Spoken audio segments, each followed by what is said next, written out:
Muy buenos días, Asturias. Muy buenos días, Asturias. Último día del mes de marzo, día 31 de marzo de 2026. Esto es Asturias al día. Comenzamos nuevamente 2 horas de radio, de televisión, porque eso es un programa que produce RPA, pero que se emite también por TPA, con Amor Argüelles en la realización técnica, programa que como siempre tiene 3 partes. La primera, para dar visibilidad al Día de los Derechos Trans. La segunda parte, para reconocer el trabajo de más de 2 décadas de Esther Prieto, la editora y escritora en asturiano.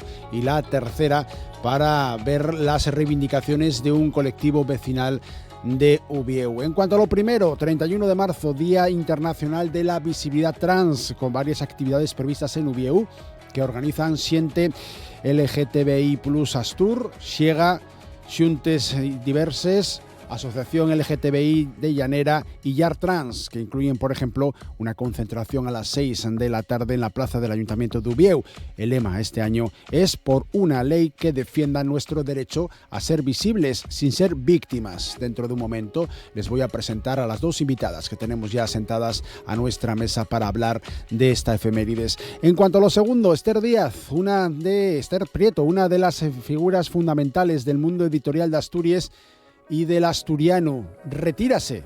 Fueron 26 años trabajando en la editorial Trave, los últimos 14 como copropietaria con Samuel Castro, que va a seguir al frente de la empresa ahora con Rafa Valdés. Esther Prieto va a estar con nosotros en la segunda parte de Asturias al Día. Y la tercera, para el colectivo ciudadano Distrito Este, organización vecinal de Ubieu, centrada en la reivindicación de mejoras urbanísticas y medioambientales en los barrios de la Tenderina, del Rayo Mercadín y en sus zonas aledañas. La principal demanda que tienen es la construcción de un parque público, lo que sería el Parque del Este, a través de la campaña Aquí un parque. Los dirigentes vecinales denuncian ahora que el Ayuntamiento de Ubieu pone trabas a su recogida de firmas y tiene paralizada la legalización de los respaldos que ya han obtenido. Estarán con nosotros Jesús Cañas, más conocido como Suso,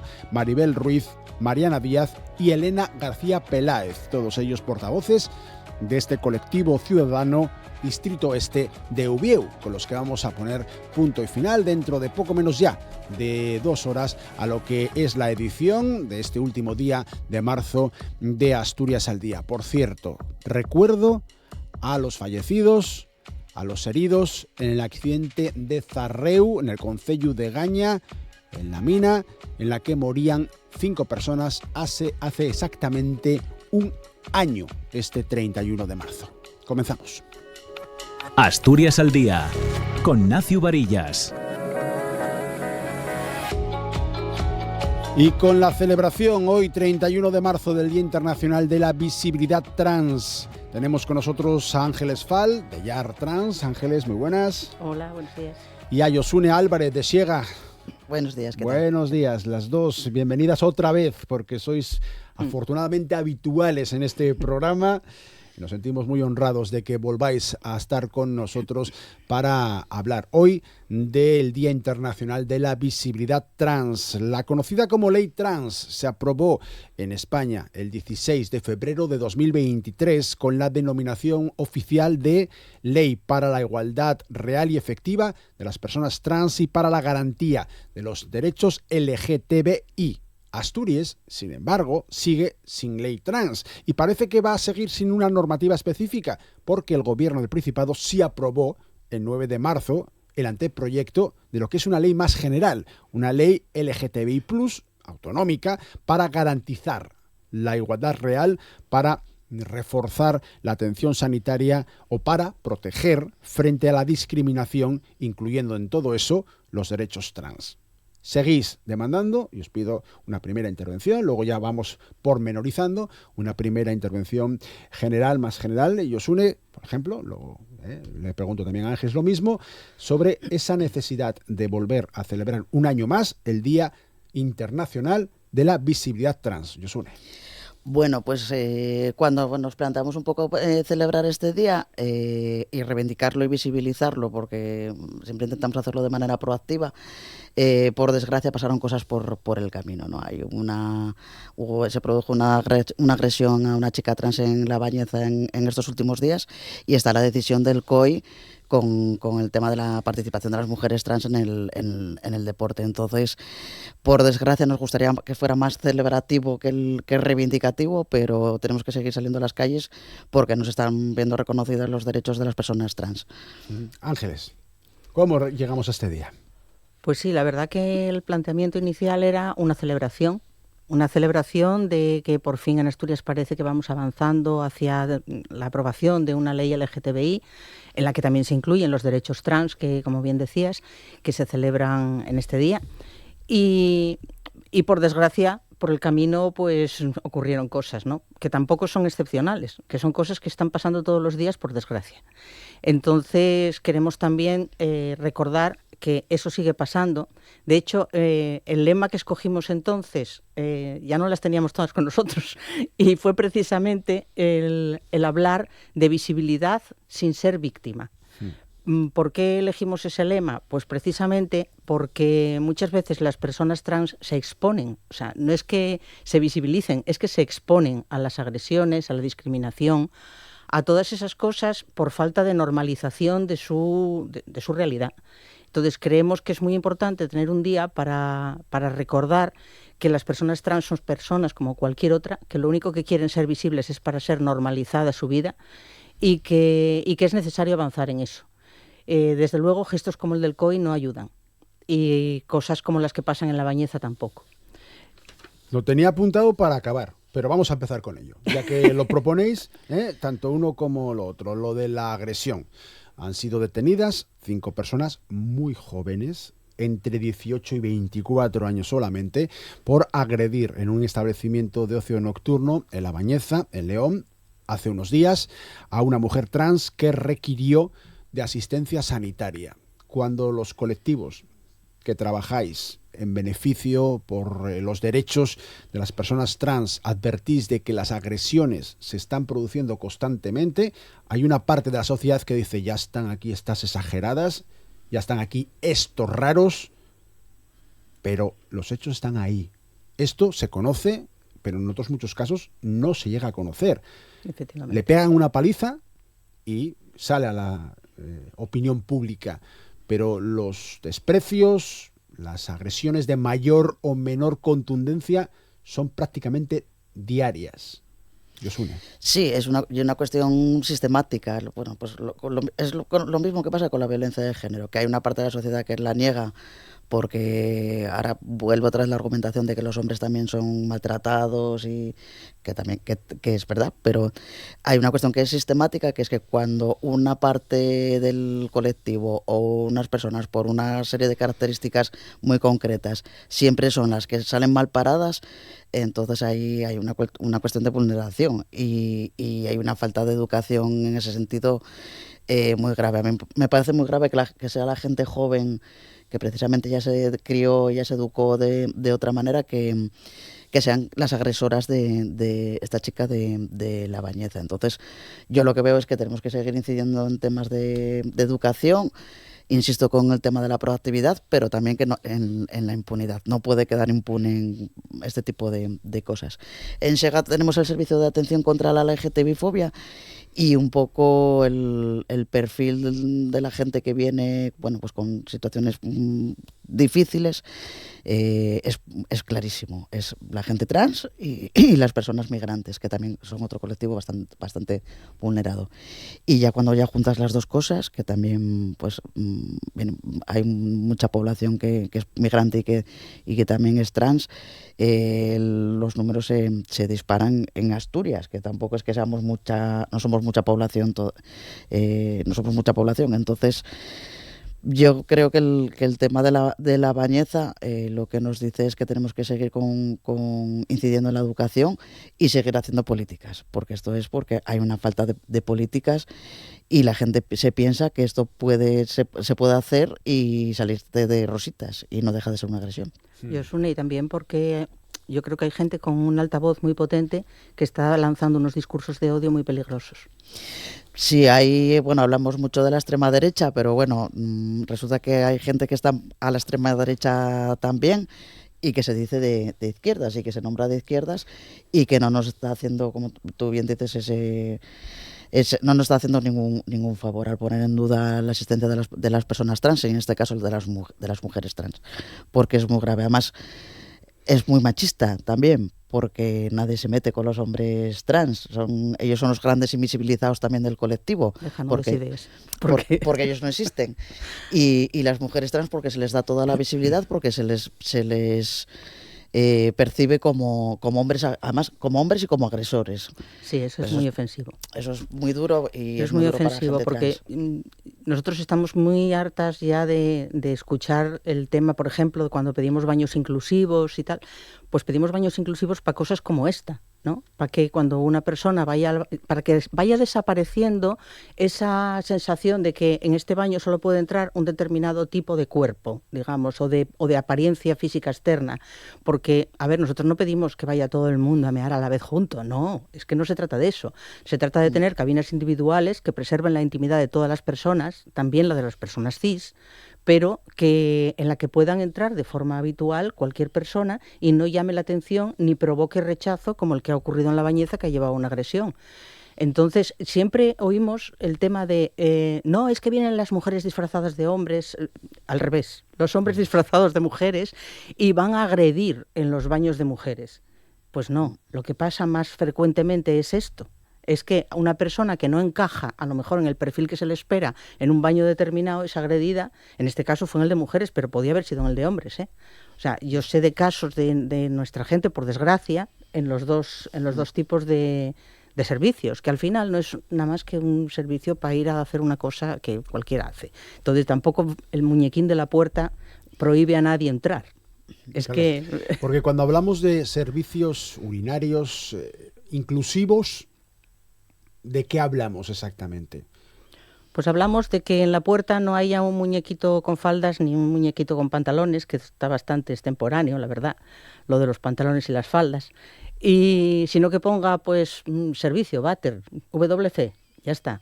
Y dentro pues habrá unos espacios individualizados que preservan la intimidad, como digo, que cada uno entre allí, sea hombre o sea mujer, sea persona no binaria, da igual. ¿Qué más da? Bueno, y la experiencia de la universidad, que ya tienen ya lo tienen organizado así los baños.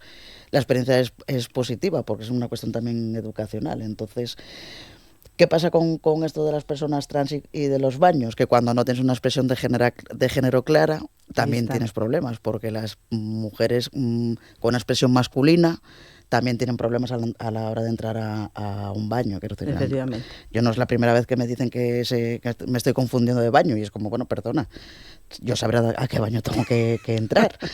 Y quiero decir, es una cuestión educacional de cómo vemos a las personas y en dónde las encajonamos y dónde damos por hecho que tienen que estar y lo que tienen que hacer, que además somos muy dadas siempre a decirle a los demás lo que tienen que hacer. Entonces, yo creo que no, pero no es ninguna broma lo que pasa porque afecta a muchos estudiantes trans, adolescentes.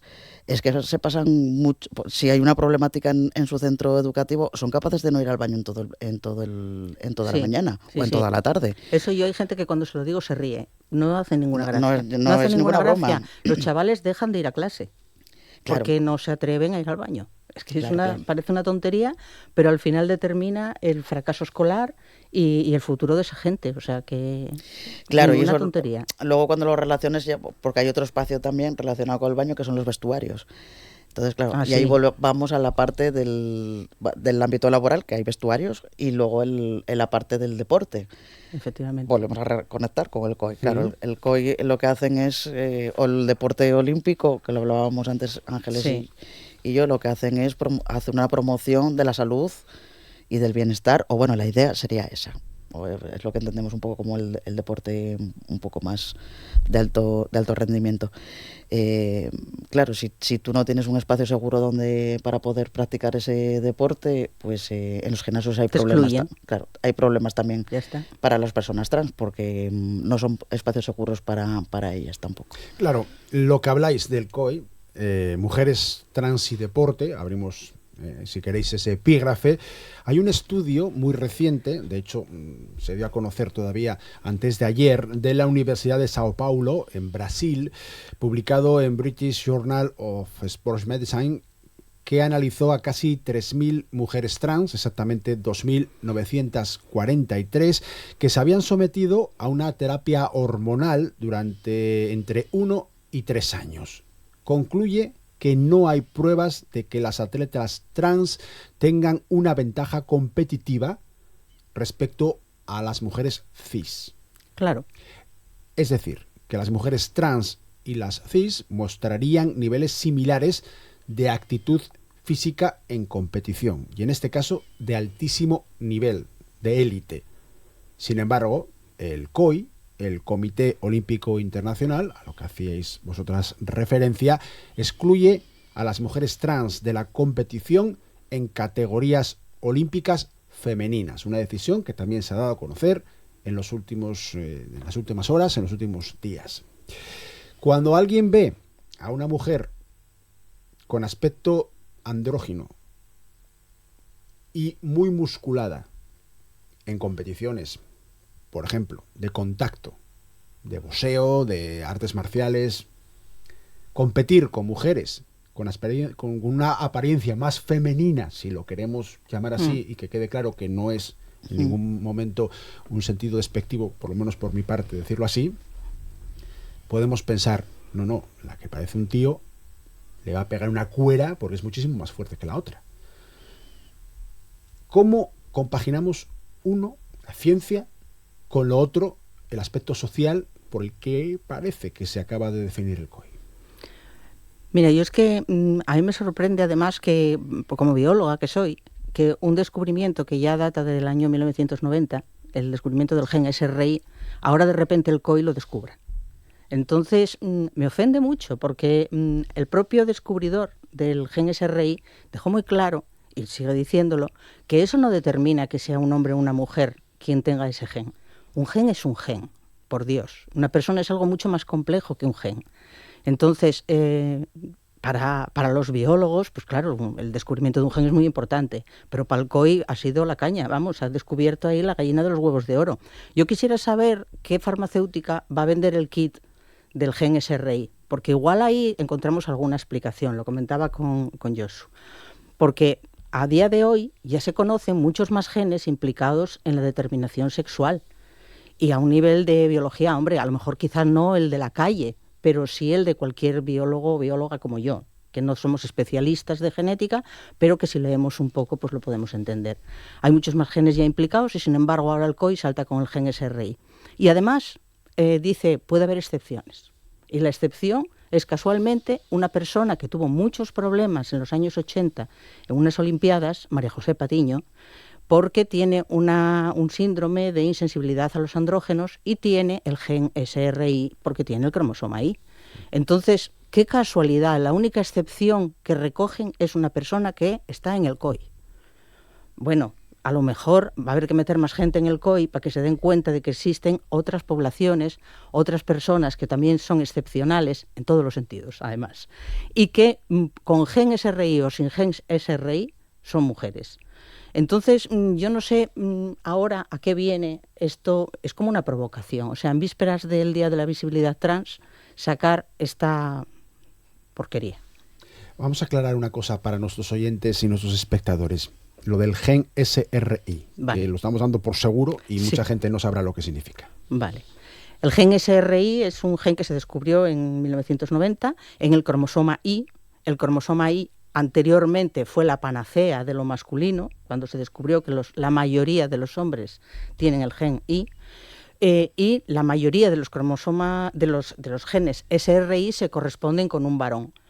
Pero eso no es una verdad total y absoluta.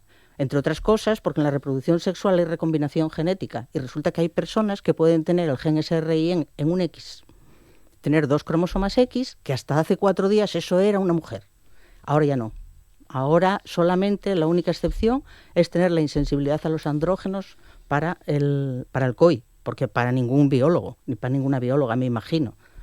Entonces, al final se quedan con, no sé, como tú eres una persona y te miran el ojo izquierdo y dicen tienes una manchita ahí, es el de la mancha del ojo izquierdo y ya dejas de ser cualquier otra cosa.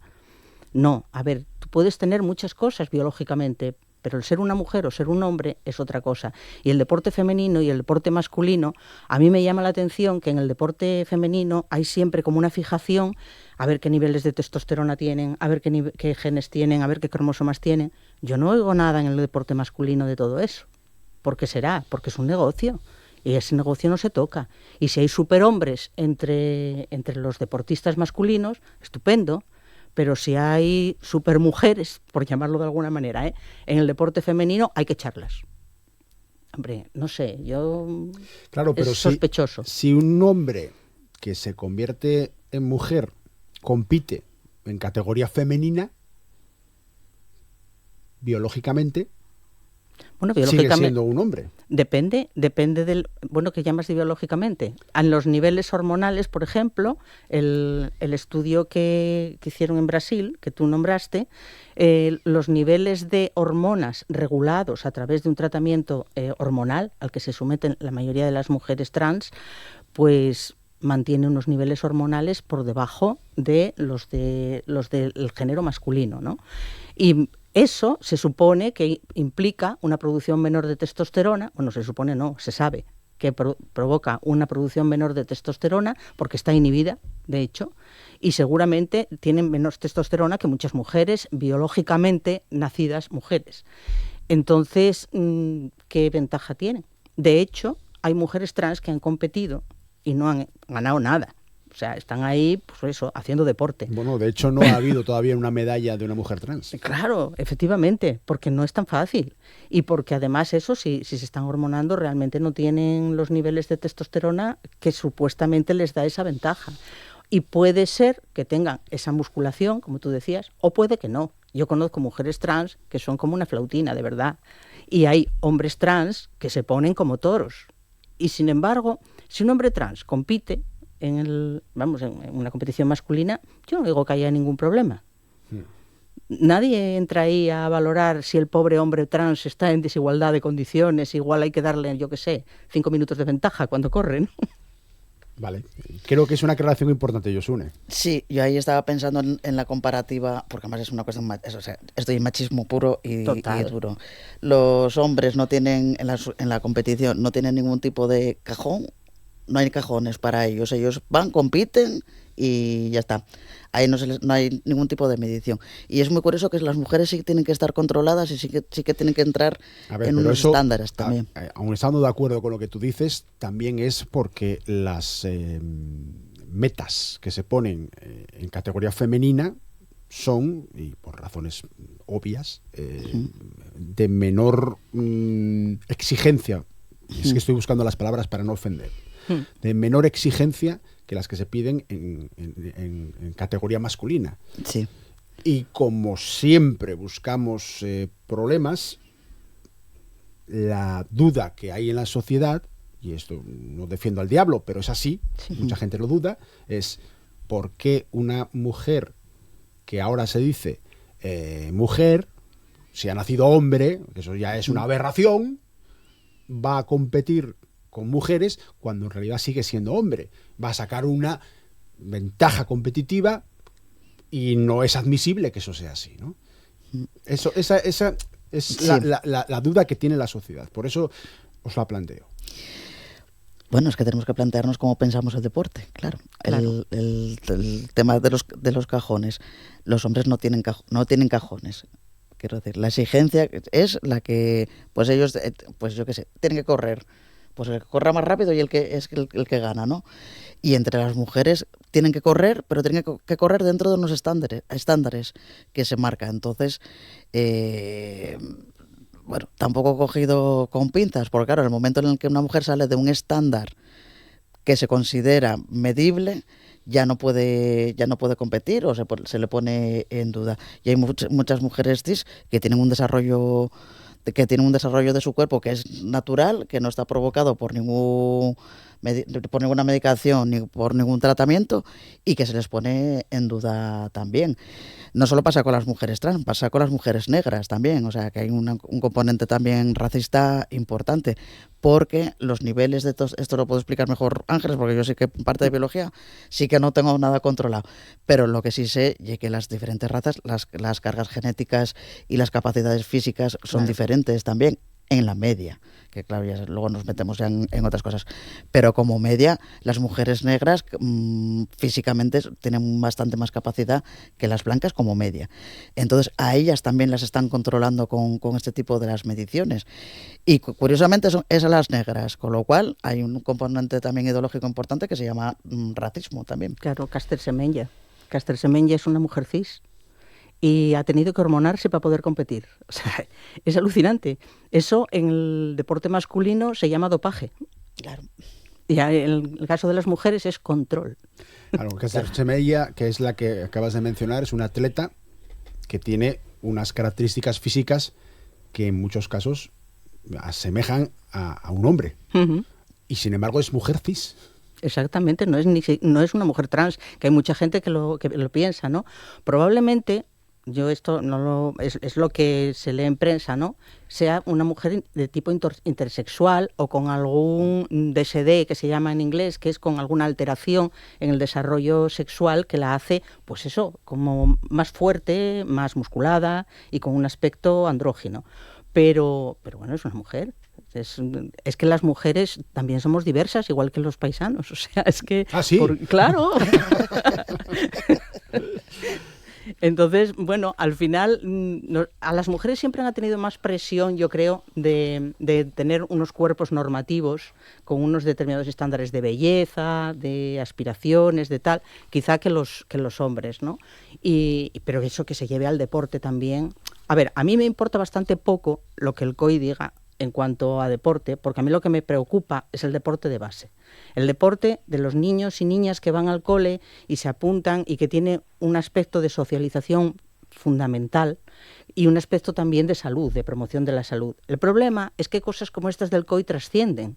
Y luego en el patio del colegio se pueden oír comentarios y cuestiones que vienen del COI. Lo que yo decía antes, ¿no? El altavoz de la gente importante, entre comillas, que hace que socialmente se produzca un discurso de odio, un discurso negativo hacia la inclusión.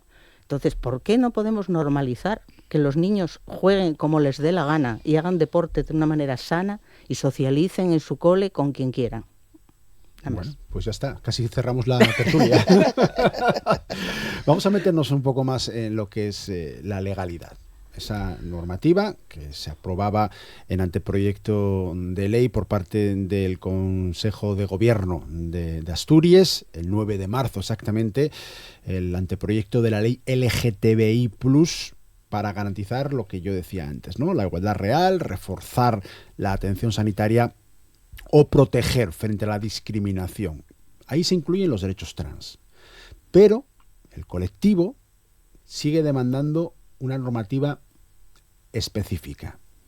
¿Es un primer paso que ya cierra el paso a que haya una normativa específica? Si hemos tardado tantísimo, todavía no la tenemos de forma oficial. Esto es un anteproyecto, se va a aprobar, todo apunta. Luego, si queréis, nos metemos ya en lo más político dentro de unos meses. Pero es uno quita lo otro, vamos a decirlo de forma vulgar, Josune. Yo creo que se tiene que aprobar. Nosotras necesitamos la ley porque se ve sobre todo en educación y en salud. Yo, si quieres, la salud para ti, que yo más casi nos repartimos un poco. Y hablo yo un poco más de la educación. En SEGA hacemos también un programa, tenemos un programa que es participamos en el programa de Ni ogros ni princesas y hacemos intervención en primero de la ESO con diversidad, para hablar de diversidad sexual. Un poco el objetivo del taller es llevar la diversidad sexual y los referentes al alumnado al posible alumnado LGTBI también de Asturias, que parece que siempre estamos hablando para los ciseteros, pero también tenemos que hablar para nosotras y para nosotros. Y también es una manera de ver, ¿no?, lo que está pasando en los centros educativos. Y con el tiempo también somos un poco referente de los equipos directivos que se encuentran con muchísimas problemáticas en las aulas. Y una de ellas, que además es muy clara, es que no tienen un protocolo de atención para el alumnado LGTBI y para el trans en particular, que son un poco los que más problemas puede haber. Claro, en los centros educativos podemos hablar desde la universidad, pues los FPs, pero también está primaria y secundaria, que son menores, con lo cual hay otra problemática ahí también, que es que el tema de los menores es muy sensible, la gente no se quiere meter ahí porque puede haber muchos problemas y porque te puede llevar muchos disgustos cuando no sabes muy bien qué hacer con esos menores, ¿no? Pero de ellos te trasladan cosas. Y por suerte cada vez son más visibles también en sus centros educativos. Y una de las cosas claras es que necesitamos protocolos para el alumnado LGTBI, que ellos sepan que los centros educativos son espacios seguros para ellos y para ellas y para ellos, y que el profesorado sepa qué hacer, ¿no? Y que los equipos directivos sepan qué hacer cuando cuando aparece algún tipo de problemática, cuando un alumno o alumna se visibiliza como persona LGTBI en clase, qué puede pasar, qué no puede pasar. Pues eso lo reclama el profesorado.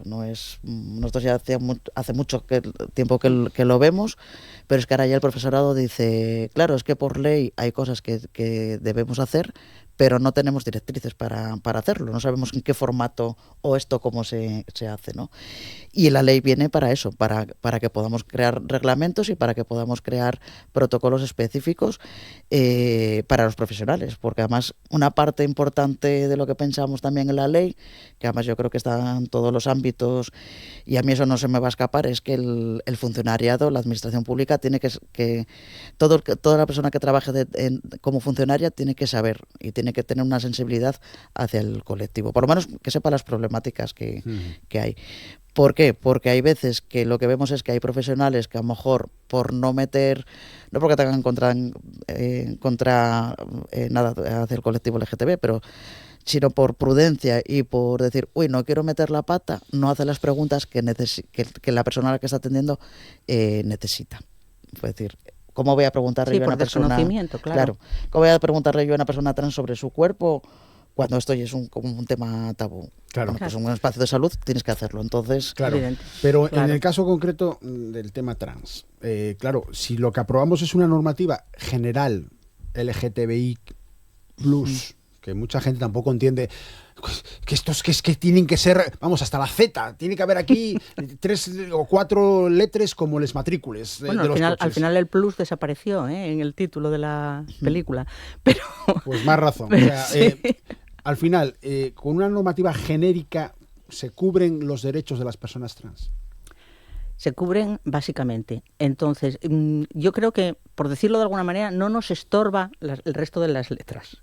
A la T no le estorban el resto. Y entre otras cosas, no estorban porque hay muchas personas trans que pueden ser lesbianas, que pueden ser gays, o sea, pueden ser bisexuales. Entonces, al final, creo que no se trata de una cuestión de letras, como de separar, sino de... A mí me parece bien lo de que estén unidas de momento y ya se verá si luego se necesita algo más, ¿no? Como decía Josu, era muy importante echar a andar algo en este sentido. Y si de una va todas las letras, pues estupendo. La verdad que en Asturias hacía mucha falta que se desarrollara la normativa y la normativa que hemos conseguido, además, de una manera participativa, de una manera pues tranquila, ¿no? De que fue durante más de un año, casi 2 años, estuvimos trabajando en el texto, con la dirección general tomando nota de las propuestas que hacíamos, con la asesoría de una persona jurista, que también nos llevaba un poco encarriladas, porque enseguida nos desmadrábamos, y encarriladas respecto a cómo pedir las cosas, ¿no? A cómo tenía que trasladarse a la ley lo que nosotros decíamos. Entonces, todo eso ha sido un trabajo, la verdad, muy cansado, pero también muy gratificante, y aunque reconocemos que seguramente no va a ser la mejor ley de España, también reconocemos que puede que sea de las más participadas y de las más consensuadas. Y en ese sentido sí que pone la primera piedra para que se puedan desarrollar esos protocolos que decía Josu que son necesarios, tanto en lo educativo como en lo sanitario, y que puede ser suficiente si realmente hay un interés y un compromiso en poner y echar adelante los derechos de todo el mundo para que todo el mundo sea posible que viva visible pero no víctima. Pues eso es suficiente. O sea, lo que tenemos puede dar lugar a una Asturias mucho más inclusiva y mucho mejor para todo el mundo, porque al final yo creo que la ley es importante el señalar que no es para las personas trans, ni para las personas lesbianas, ni para las personas gays, es para toda Asturias.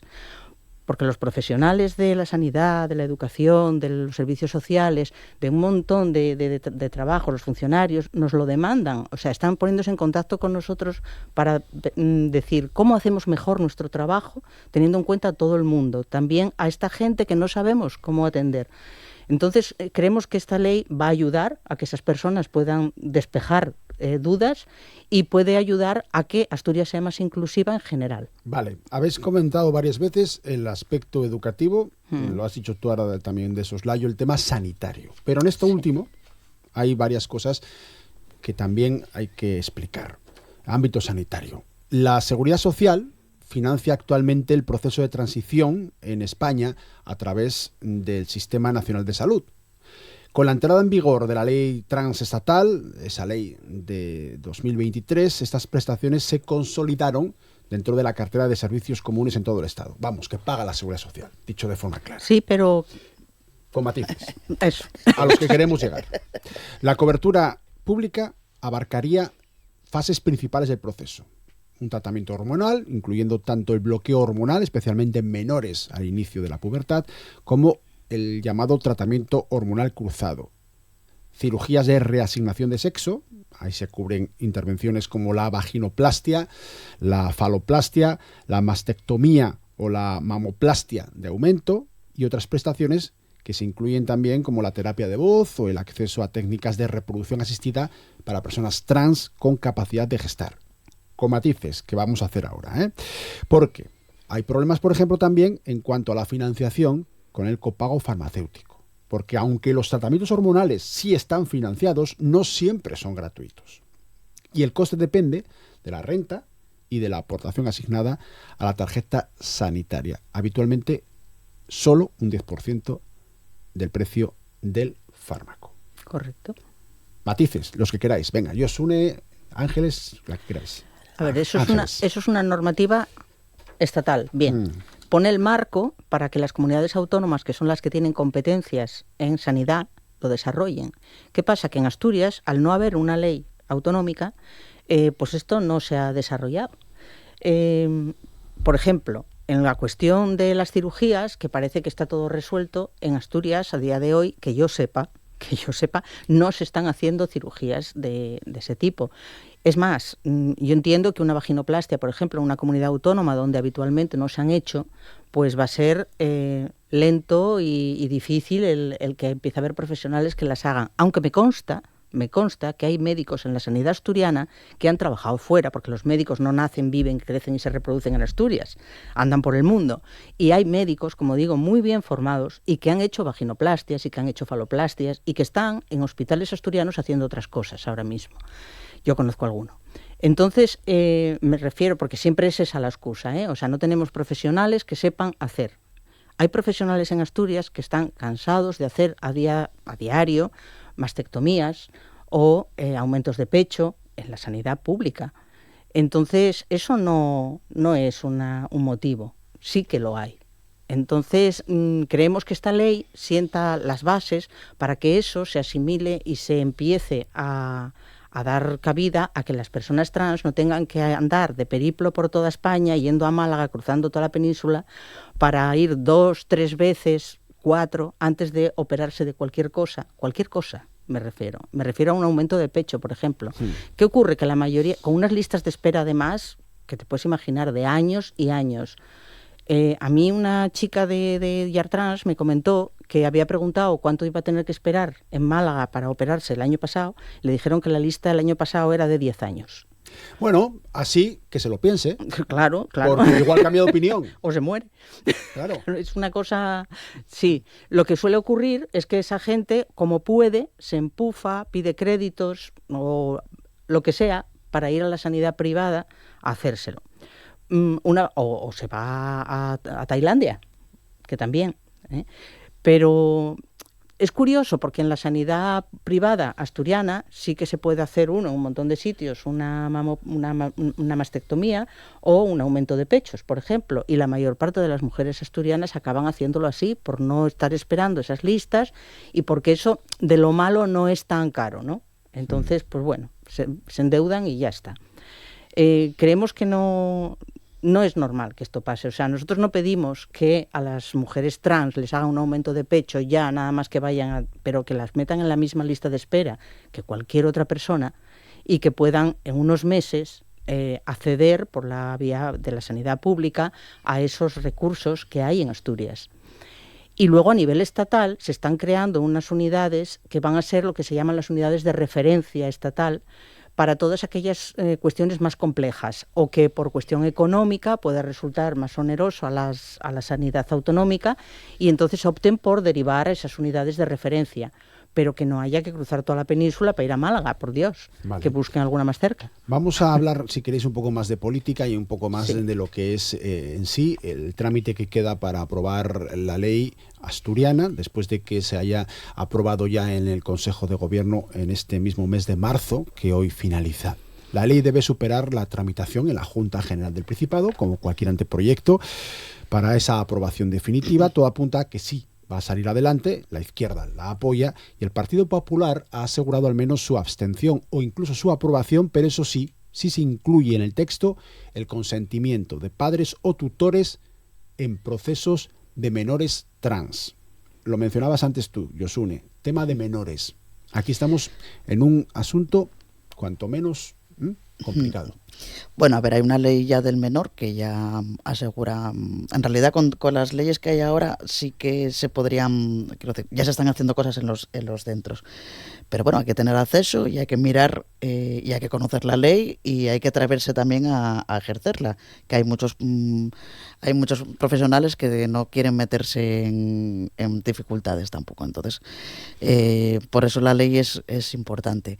Y con el tema de los menores, con la propuesta que hace el PP, que nosotros nos reunimos con Manuel Cifuentes y con Álvaro Queipo.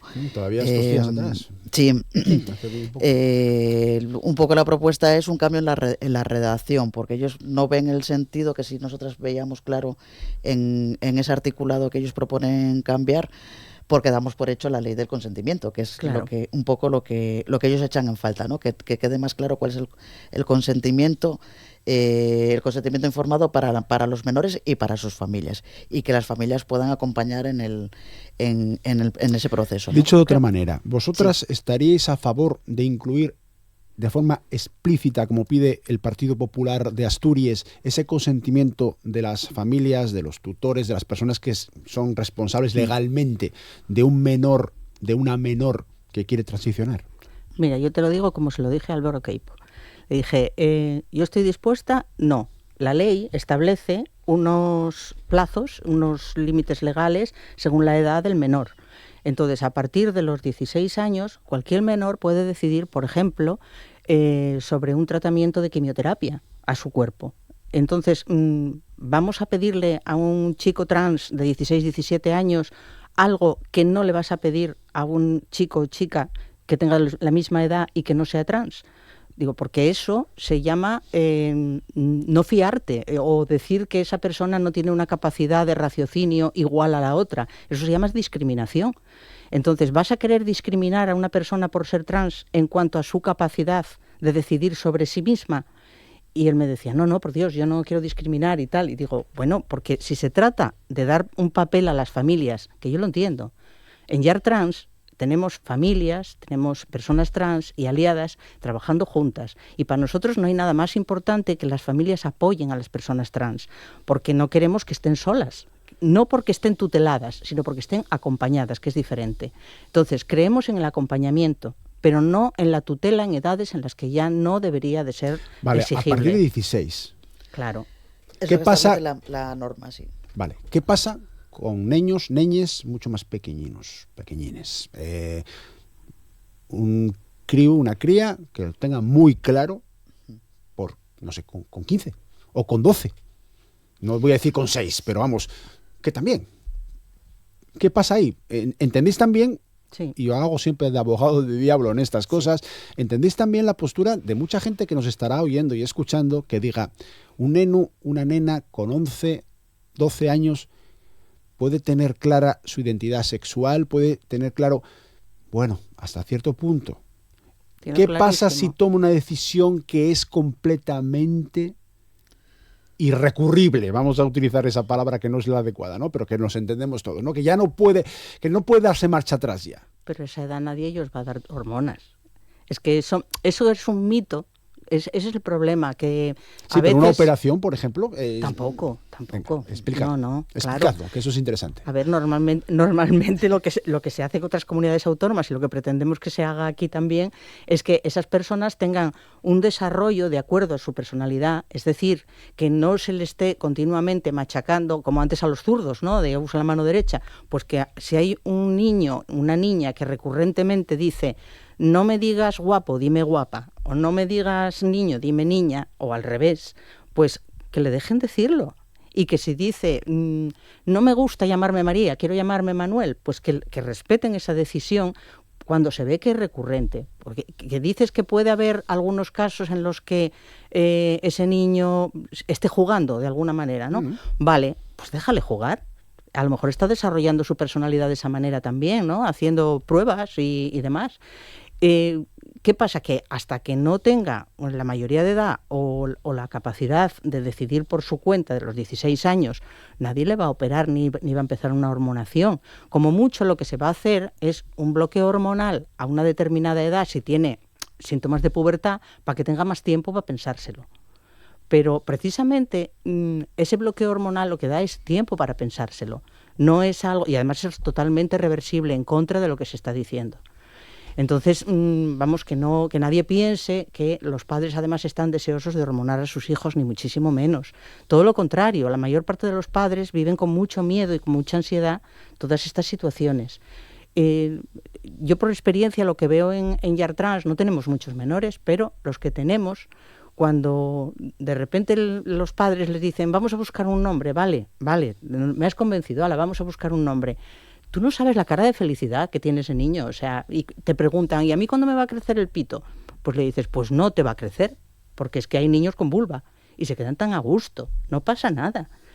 Lo ideal sería que cada uno pudiera vivir con su cuerpo tranquilamente, de la manera que su cuerpo le pida, de alguna manera, ¿no?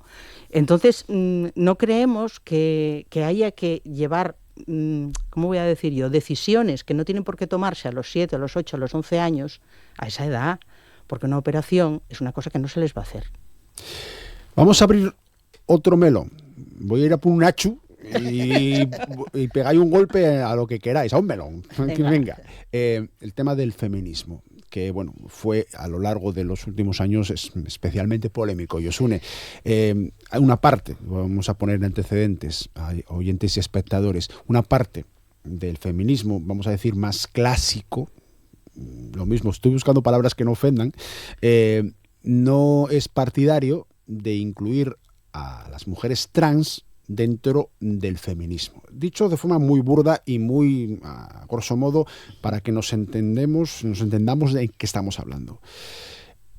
Hemos conseguido que en el 8 de marzo, de este mismo mes que finalizamos hoy, tuviéramos una manifestación unitaria. No sé si se ha metido la basura debajo de la alfombra y hemos pisado por encima para tratar de evitar la polémica. No sé si está aclarada. Bueno, a ver, la polémica está encima de la mesa. Quiero decir, una cosa de las buenas cosas que tiene el feminismo, de todos los feminismos, porque ahora es que tenemos que empezar a hablar en plural también del feminismo, es el debate, que es una cuestión histórica también. Y el no tener miedo al debate. ¿Qué pasa con el tema de las personas trans, de las mujeres trans en este caso? Que hay cosas que no se pueden debatir. Quiero decir, puedes debatir cómo puedes llegar a cómo puedes llegar a conseguir un derecho. O sea, puedes debatir, como debatimos ya Trans y Sega, en cómo vamos a conseguir los derechos. Si vamos por aquí o vamos por allá. Pero nunca vamos a poner en tela de juicio que los objetivos que tenemos. Entonces, hay cosas que no se pueden debatir, que es que las mujeres trans existen. Si quieres debatir eso, entonces eso es otra cosa, porque eso es negar la existencia de una parte más importante del feminismo, porque las mujeres trans necesitamos que estén también en el feminismo y que nos rompan la cabeza en lo que significa ser hombres y ser mujeres, porque el foco, además, tanto sobre todo en el feminismo académico, es, y muy al principio, es que tampoco me quiero liar mucho con el tema histórico y demás, pero muy al principio... Claro, nos alejábamos del embrismo y es que estamos volviendo a caer otra vez en el embrismo. Una mujer es alguien que tiene vulva y que tiene una serie de condicionantes. Y es como, pues no, ya lo decía Simone de Beauvoir. No sé, nace mujer, se llega a serlo. Entonces es contradictorio, ¿eh? Lo de primero te ponen en cuestión si eso no es mujer, pero después a esas mujeres les dicen, no, lo que tienes que hacer no es ser mujer, es romper con el género. Dice, hombre, tantos siglos de historia, nadie ha roto con el género, voy a romper yo ahora en 4 días. Claro, ¿no? y luego las exigencias y peticiones que les tenemos a las personas trans, ¿no? Que es como, no podéis ser binarias, no podéis ejercer los roles de género. Es como, bueno, cuando nos cargamos los roles de género de la sociedad y de la mayoría de las personas que somos cis, ya exigiremos a las poblaciones minoritarias que hagan lo mismo, ¿no? Que es ejercer el derecho a poder vivir como quieran vivir. Pero el tema del feminismo aquí yo lo veo clarísimo que es una cuestión de poder dentro del feminismo. Es que yo creo que hay una parte de mujeres que hicieron muchísimo y a las que yo les sigo teniendo muchísimo respeto, porque hicieron muchísimas cosas por las mujeres y yo creo que se les escapa, ¿no? Se les escapa un poco qué es la realidad de las mujeres trans o no entiendo muy bien qué es lo que puede pasar ahí. Tú eres muy buena, Josu. ¿Que soy muy buena? Sí, eres muy buena es que yo tengo mucho respeto. En el juicio que haces del asunto. A ver, yo me estaba acordando ahora de la charla que dieron Marina Sáez y Carla Antonelli en noviembre pasado, en la que las dos coincidían en una cuestión. Mientras fuimos prostitutas, mientras estuvimos en los márgenes y en las cunetas, entonces el feminismo nos defendía. Pero no soportan que salgamos de los márgenes y ocupemos lugares que no son para nosotras, son para otras mujeres. Porque dentro de las discriminaciones hay discriminaciones múltiples, claro. Y entonces no es lo mismo, evidentemente, una mujer trans de buena familia, apoyada por su familia, que puede ejercer de directora general de lo que le dé la gana, o sea, magistrada. Exactamente, o magistrada, que una mujer trans que haya nacido en una familia humilde, que sus padres no entienden qué caray está pasando aquí y que acaban echándola de casa y que acaba tirada por la calle, ¿no? Sí, ejerciendo la prostitución. Por ejemplo. ¿No? Eso sería lo, bueno... Claro, lo entonces, hace unos años, no tantos, había muchísimas mujeres trans abocadas a la prostitución. Dentro de lo que cabe, últimamente ya no tanto. Y además cada vez hay más inclusión y integración en centros educativos. Desde las asociaciones procuramos mucho el apoyar a los chavales en ese sentido, de no dejes de estudiar, aunque te cueste, porque sigue habiendo muchísimo acoso, por desgracia. Y eso, muchas veces, todos los partidos políticos están de acuerdo en eliminar el acoso escolar, pero hay algunos que se olvidan de mirar las causas del acoso escolar. Y hay estudios, y los estudios que hay realizados al respecto, y dentro de España, puntualizan que el componente LGTBI es uno de los fundamentales de ese acoso. Entonces, que las personas trans, en este caso, hayan sido capaces de superar ese acoso, de estudiar, de tener carreras, de tener trabajos mejores, de empezar a normalizar las vidas, pues no lo sé si es que alguien las ve como una competidora. Pero, a ver, no se trata de competir. En este caso hay que decir también y poner en valor que la mayor parte del feminismo asturiano yo creo que es un feminismo inclusivo y que ahora mismo está la plataforma feminista recogiendo firmas para apoyar la ley LGTBI, que el 8M pidió en su manifiesto una ley LGTBI para Asturias.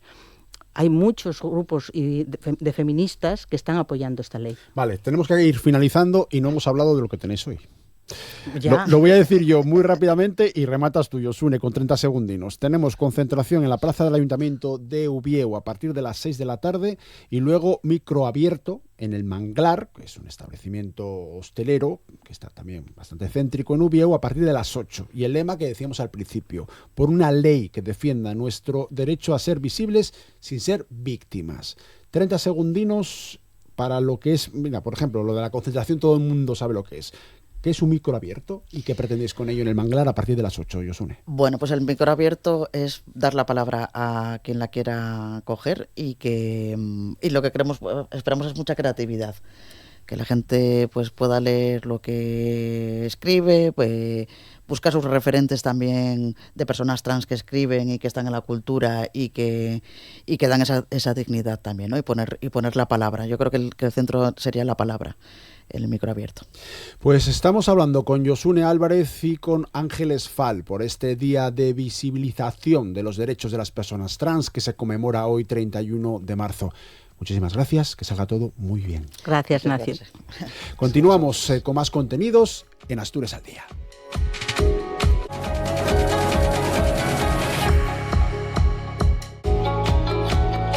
Después de 26 años na editorial Trave, nos últimos 14 como copropietaria con Samuel Castro, una de las figuras fundamentales para la edición de narrativa, de literatura en general, de poesía, de ensayo, como ye Esther Prieto, retírase. Esther, buenos días. ¿pensaste que iba a llegar este momento? Bueno, hay un año ya empecé a pensarlo, sí. La verdad que sí, porque, bueno, llega un momento que el cuerpo quiere descansar y la mente también. Entonces sí, empecé a pensarlo. De todas y maneras, una persona como tú que lleva toda la vida escribiendo, una gran parte de esa vida editando con una de las empresas fundamentales del sector como Editorial Trave, eso llevas en sangre, eso no se quita de un día para otro. No, y además lo que pretendo es volver a escribir, que en todos estos años la verdad no tenía ni tiempo ni actitud mental, digamos, para ponerme a escribir, y es lo que pretendo recuperar. La semana pasada, un grupo importante de compañeros, de amigos, de xente que a lo largo de todos estos años trabajó contigo, daba una sorpresa curiosa. Sí, la verdad es que dieronme dos. La conclusión que saqué personal es que soy más papona de lo que creía, ¿no? Porque las dos veces me engañaron. Sí. Engañaronme aquí en la FEA, en la Feria de la Edición Asturiana, y después engañaronme el jueves pasado en Trave. Y hombre, yo creo que ver tanta xente allí te da, sensación de, pues tan mal no lo fici, ¿no? ¿Echaste alguna yarimina? No, porque soy de difícil yarima, pero sí que emocionéme.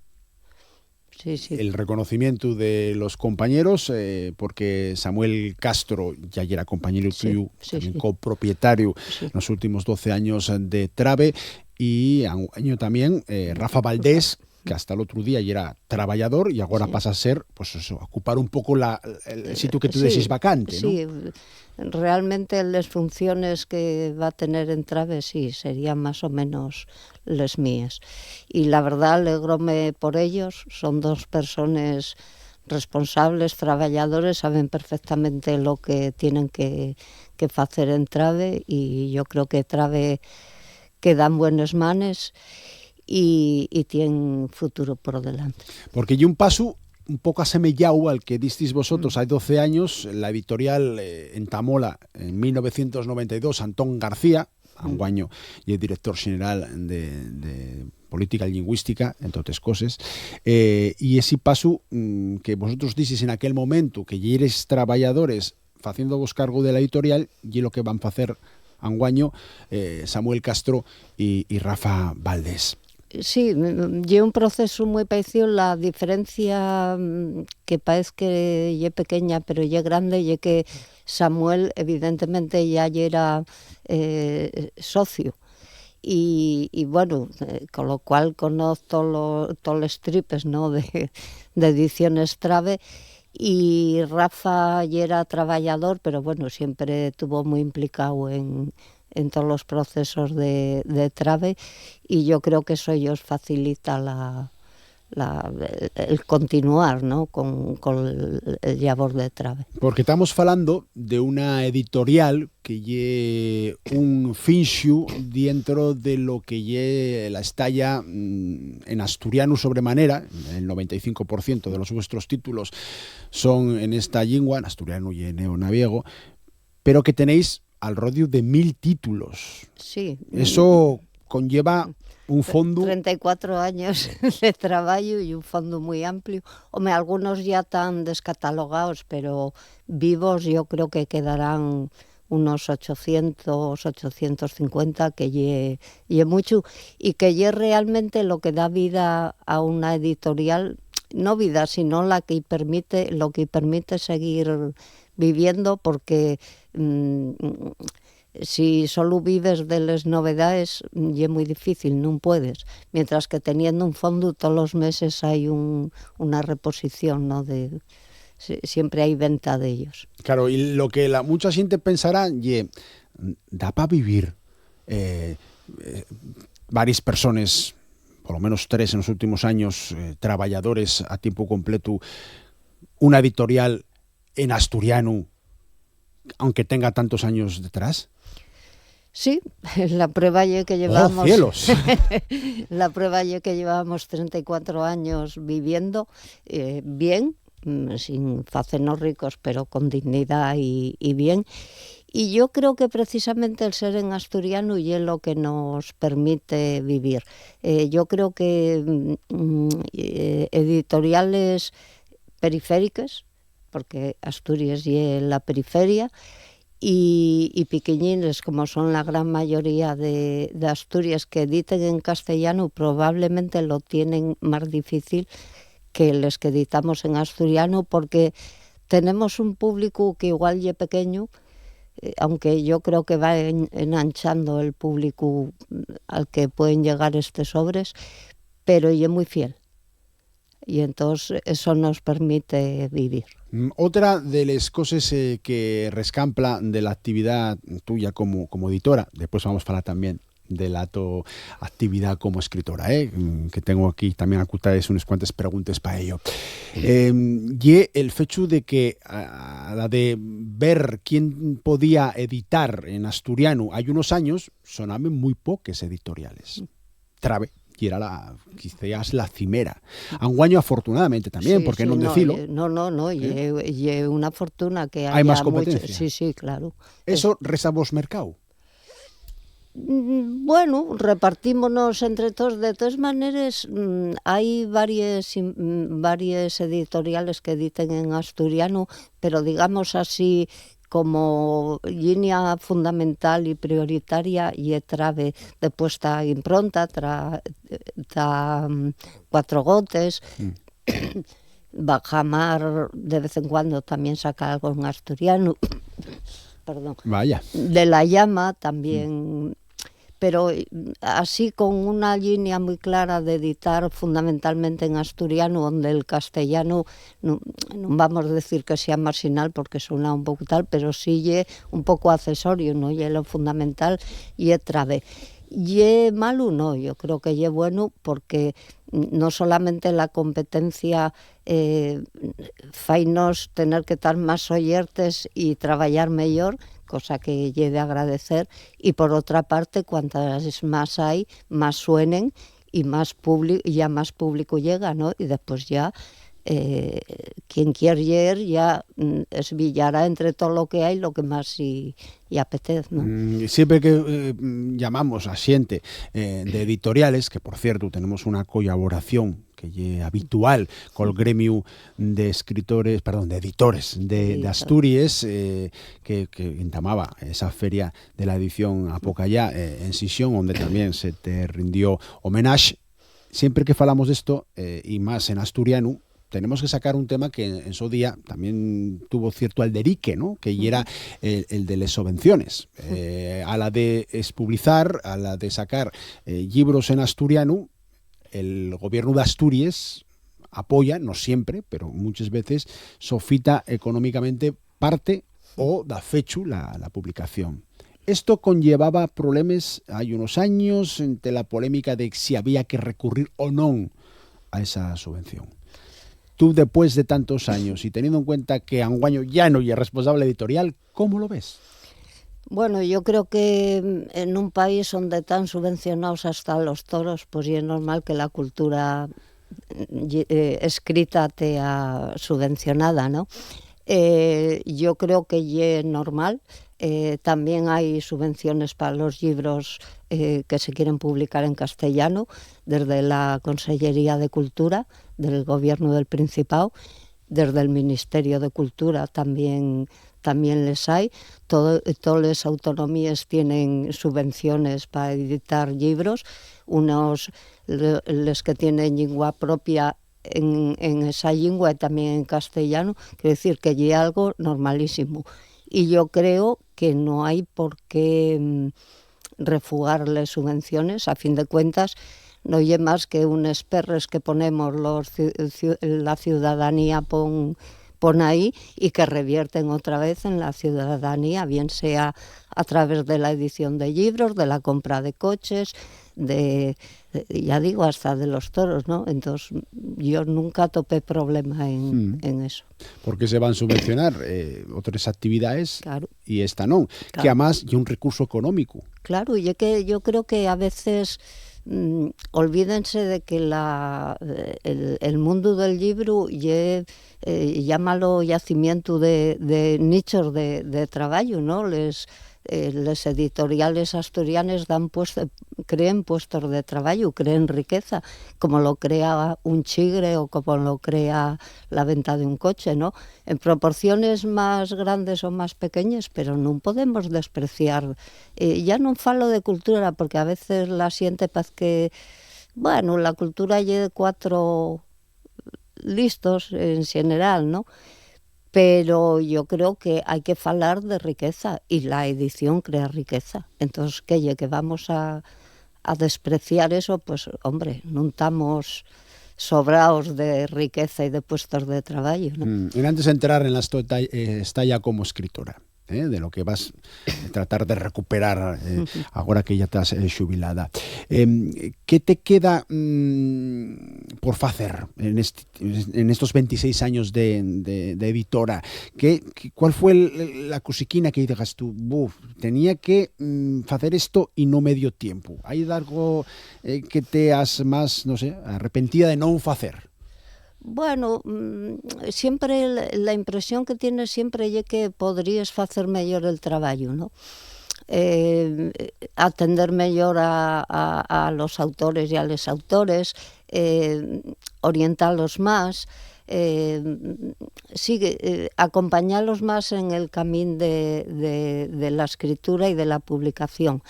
Y a veces llevamos una vida tan rápida y es un mundo realmente difícil, bueno, supongo que como otros muchos, ¿no? Que a veces no tienes tiempo a hacer como te gustaría ese trabajo de edición, ¿no? Que es lo que a mí más me presta. A mí lo que más me presta es que me traigan un original, apuntar cosas que se pueden mejorar, hablar con los autores, explicar. Y eso a veces queda un poco cosio.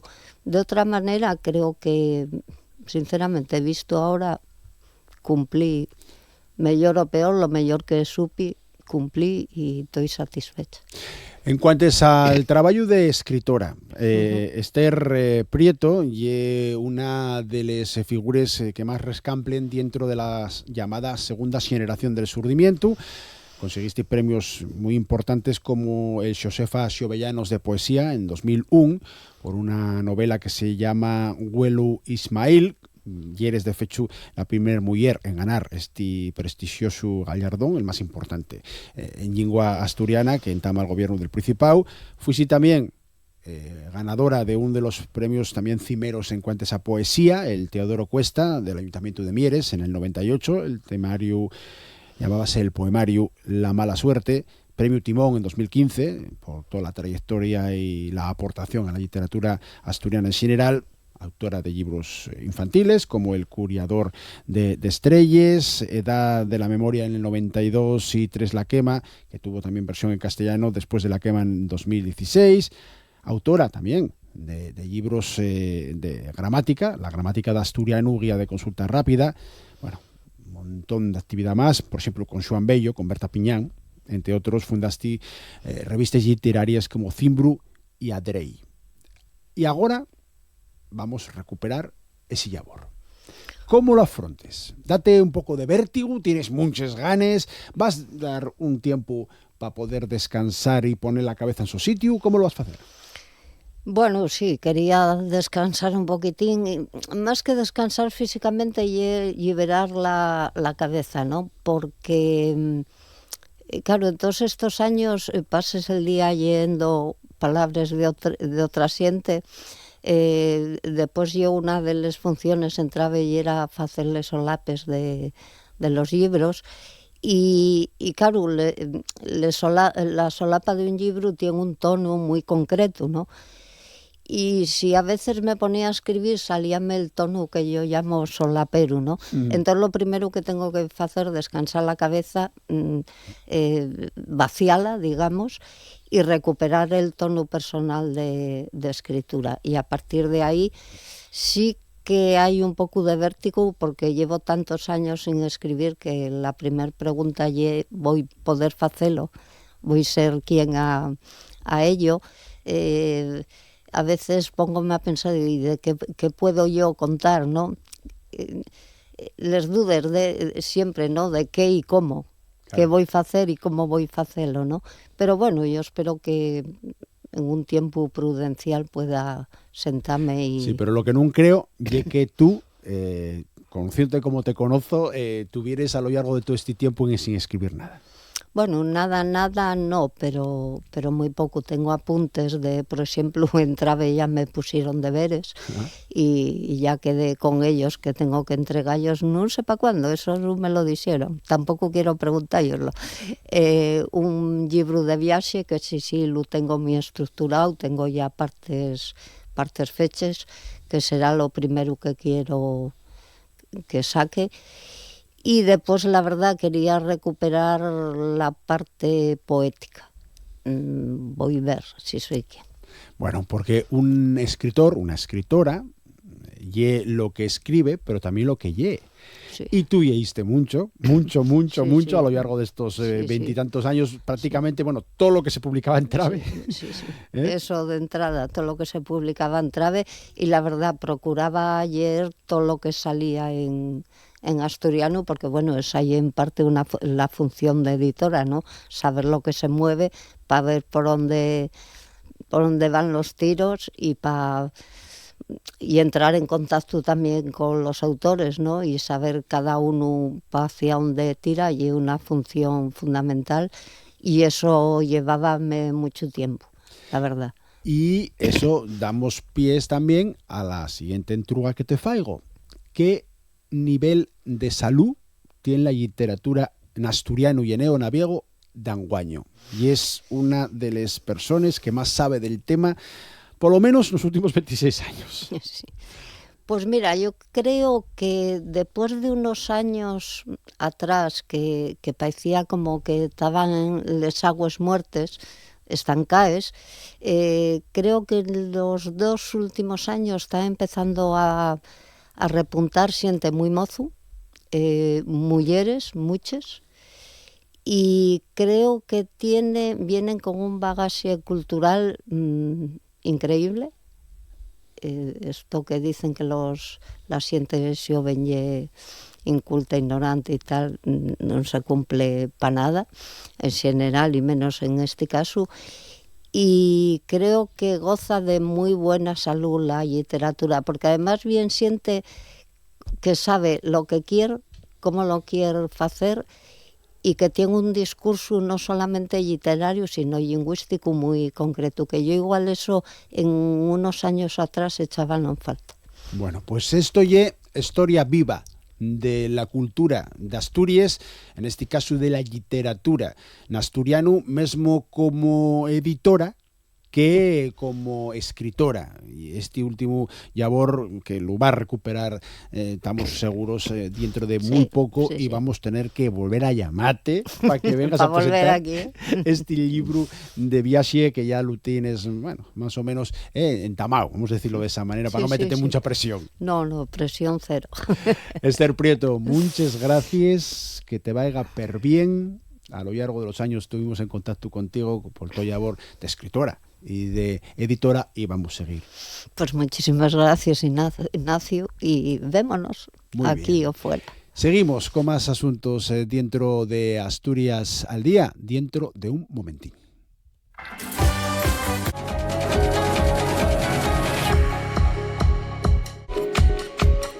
Entramos en la tercera y última parte de Asturias al Día de este último día del mes de marzo. Nos fijamos ahora en un colectivo vecinal que tiene una serie de demandas para tratar de mejorar su zona. Estamos hablando del colectivo ciudadano Distrito Este de Ubieu, organización centrada en la reivindicación de mejoras urbanísticas y medioambientales, concretamente en los barrios de La Tenderina, del Rayo Mercadín y en las zonas aledañas. Su principal demanda, que no en exclusiva, pero la principal por la que ha sido más famosa esta institución en los últimos años, es la construcción de un parque público conocido como el Parque del Este, a través de la campaña Aquí un parque. Los dirigentes vecinales además denuncian ahora que por parte del Ayuntamiento de Ubieu no se está poniendo toda la diligencia que ellos consideran que sería necesaria a la hora de facilitar su recogida de firmas, y tiene paralizada incluso la legalización de los respaldos que ya han obtenido. Suso Cañas, muy buenos días. Hola, buenos días, ¿qué tal? Maribel Ruiz, ¿qué tal? Muy buenos días. Buenos días. Mariana Díaz, buenos días. Hola, ¿qué tal? Elena García Peláez. Buenos días. Muchísimas gracias a los cuatro por estar en representación de este colectivo ciudadano Distrito Este de Ubieu. Vamos a comenzar, Suso. Quizás la reivindicación más conocida vuestra sea ese Parque del Este que lleváis ya meses demandando, porque no hay una zona verde de esas características en la zona. Sí, ayer curiosamente salía en la prensa, ayer o antes de ayer, salía en la prensa un reportaje, una información del Ayuntamiento de Oviedo que hablaba de los proyectos que tiene este ayuntamiento para el futuro inmediato de la ciudad, y hablaba de conseguir un gran anillo verde a semejanza de Vitoria, ¿no? Algunos estamos estupefactos y no nos da la risa, ¿no? No existe la posibilidad de que haya un anillo verde en Oviedo, un anillo que realmente cierre de naturaleza la ciudad, si no hay un gran parque en el este de la ciudad. Actualmente hay una gran masa verde en forma de parque, más de 800.000 metros cuadrados, pero están todos condensados en el suroeste de la ciudad, en la zona alta, en lo que llamamos nosotros el Oviedo feliz, ¿no? Y es una continuidad, es cierto, ¿no? El Parque de Invierno, el Parque del Oeste, Pura Tomás, sin contar el Parque San Francisco, todo eso está en esa zona de la ciudad, en la zona alta, está allí, ¿no? De alguna manera, ¿no? Y lo que pretende el ayuntamiento es mejorar, ampliar, pero no hablo para nada del Parque del Este. Solo una pequeña introducción, porque creo que hay que hablar de que la historia del distrito este es una historia de abandono municipal. Hace muchos años que en esta zona de la ciudad, que para los que quizás no la visitan, sepan que existe, que está allí, que es toda la gran calle La Tenderina de Oviedo, que baja desde lo que llamamos el Campo de los Patos hacia Cerdeño. A su izquierda está Ventanilles, a la derecha Torrelavega, Rayo, Mercadín, Cerdeño, ¿no? Todo esto es la historia de un abandono que ha quedado excluido del desarrollo de modernización de la ciudad. Nosotros no tuvimos la suerte de tener una facultad de humanidades que sustituyera al campamento militar del Milán, ¿no? Ni otras otras grandes instalaciones. Por eso creemos que el Gran Parque en el este va a ser un revulsivo para esa zona. Necesitamos algo que cambie esa imagen de abandono. En esta zona de la ciudad se siguen dando las condiciones de rentas más bajas, problemas de patologías infantiles determinadas. Seguimos teniendo esa gran autopista que nos cierra y que contamina sistemáticamente a la zona, ¿no? De alguna manera el Gran Parque, esperemos, además lo vamos a conseguir, esperemos que sea ese cambio que necesita la zona de la ciudad. ¿Qué aportaría ese parque, Elena? Aportaría un activo de salud fundamental, porque un parque es un gran contenedor de espacio social de encuentro para jóvenes y para mayores. Es una zona de refugio climático, no hace falta ni explicar a qué nos podemos enfrentar en los siguientes años. Y aunque creemos que estamos en una zona templada, la verdad es que las temperaturas siguen subiendo. Necesitamos que nuestros vecinos tengan zonas de refugio, pero sería además un gran contenedor de infraestructuras deportivas, que también carecemos. No nos vale el Palacio de los Deportes, que es lo que el señor Cantelli nos señala. No, ¿dónde están nuestras piscinas? ¿Nuestros niños a dónde acuden en verano? ¿Dónde van nuestros mayores a hacer sus caminatas y el ejercicio que les prescriben desde el centro de salud? ¿Por el parque lineal chupando el humo de los coches? Me van a permitir la ironía. Necesitamos una zona verde grande que sea ese lugar emblemático de encuentro para todos nuestros vecinos. Y Maribel, ¿tenéis pensada ya la zona dentro del barrio que podría ser la más adecuada? Vamos a ver, la zona, lo que sería la margen bajando por la Tenderina de la derecha, es una zona que tiene mucha zona rural, ¿no? Es decir, hay mucho verde ya. Ahí ha habido unos planes que se han paralizado desde hace más de 20 años, donde se iba a urbanizar toda esa zona, y al no urbanizarse se ha ido deteriorando progresivamente, que es por lo que hemos pedido que se derriben las casas y que haya más limpieza. Esa zona sería la entrada a un gran parque. O sea, no sería ahí todo el parque, sería la entrada a un gran parque que suba hacia lo que es la loma de Abuli, ¿no? Es decir, hay toda una extensión ahí que es un paso entre lo rural, que se planteaba el otro día que haya una zona intermedia de paso entre lo urbano y lo rural. Ahí ya lo tenemos, ahí ya existe. Ahí está. Es decir, tenemos las vacas y las ovejas enfrente de casa, los gallos, las gallinas. Bueno, pues es que toda esa zona se urbanice de forma que comprenda un gran parque, que dé una zona verde a esa zona con todas las instalaciones que ha comentado Elena. Porque claro, la reivindicación que mantenéis no es solo que se disponga de un parque, de una gran zona verde para esa zona del este Mariana, sino también disponer de canchas deportivas, de una piscina que comentaba antes Elena, y no os vale la idea de que el polideportivo de Ventanielles es el más importante de la ciudad. Bueno, mira, yo te voy a hablar desde una visión más personal, porque me acabo de unir al colectivo y también al barrio, ¿no? Entonces yo he llegado hace muy poco al barrio, soy una periodista que marchó a trabajar fuera de Asturias y recién jubilada he llegado. Nunca en mi vida pensé que iba a vivir en la zona baja de Oviedo, mis padres vivían en otra zona, pero bueno, me instalé allí y lo que vi nada más llegar fue que había un abandono y una degradación, y empecé a investigar, conocí al colectivo y me di cuenta claramente que lo que ahí hay es un problema de clasismo. O sea, Oviedo es una ciudad clasista, sigue siendo la vetusta, rancia y clasista en gran parte de Clarín, y eso se mantiene. La zona nuestra en la que ahora vivo por temporadas es una zona que fue habitada a primeros del siglo XX por personas humildes, también había talleres, industrias pequeñas, y desde ese momento ninguno de los consistorios de la época del franquismo y de la época de la democracia hizo nada por esa ciudad, por esa zona de la ciudad. Una zona de la ciudad que, aunque parezca para el ayuntamiento, el equipo de gobierno y muchos ovetenses está en el Quinto Pino, resulta que no está en el Quinto Pino, porque yo desde mi terraza veo la catedral y los que viven en la zona alta no la ven ni por asomo. Entonces, yo quiero contarte esto porque, claro, la zona necesita, el parque por supuesto será lo que dinamice, pero también necesita algunas viviendas porque están cerrados todos los comercios y otras equipaciones, pues lo que decían ellos, para los mayores, para los jóvenes. No hay nada en el barrio y sobre todo la tristeza es que se va cerrando todo, ¿sabes? Quizás ese análisis que acabáis de realizar, la idea de que el distrito este de Ubieu nació como una zona residencial después de la Guerra Civil, con el primer plan de ordenación urbana en el año 43, un plan que vosotros denunciáis ya fue clasista, algo que ahora, lo acaba de decir Mariana, todavía se mantiene. Se reservaba la zona alta de Ubieu, zona más ventilada, más soleada, para vivienda de rentas altas, y se segregaba a la clase obrera con menos recursos económicos a una zona más baja en cuanto a la topografía y también más baja en cuanto a la salubridad.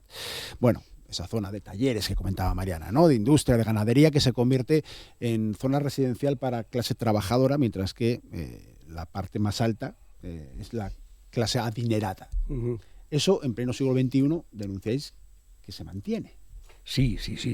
La palabra es segregación, lo acabas de decir ahora, y no lo decimos nosotros, se dice los urbanistas que hacen una crítica al primer plan del año 43 de Germán Gamazo, ya lo decía, porque la decisión en aquel tiempo de la dictadura era de alguna manera tener zonas donde cultivar a la clase trabajadora que iba a servir para crear ese gran Oviedo, ¿no? El problema es que eso sigue existiendo. Nosotros no hemos vivido una modernización que se dio en casi todas las ciudades en los años 90, con los nuevos planes. El plan de ordenación urbana de Oviedo del 86 es el que llaman los urbanistas el plan de la democracia. Es el que permitió cambiar la trama urbana de Oviedo y muchos barrios como es Pumarín, que Pumarín era un barrio tomado por la Guardia Civil, por los militares, y cambió radicalmente, ¿no? Porque vinieron otras instalaciones. En esta zona no lo hemos tenido.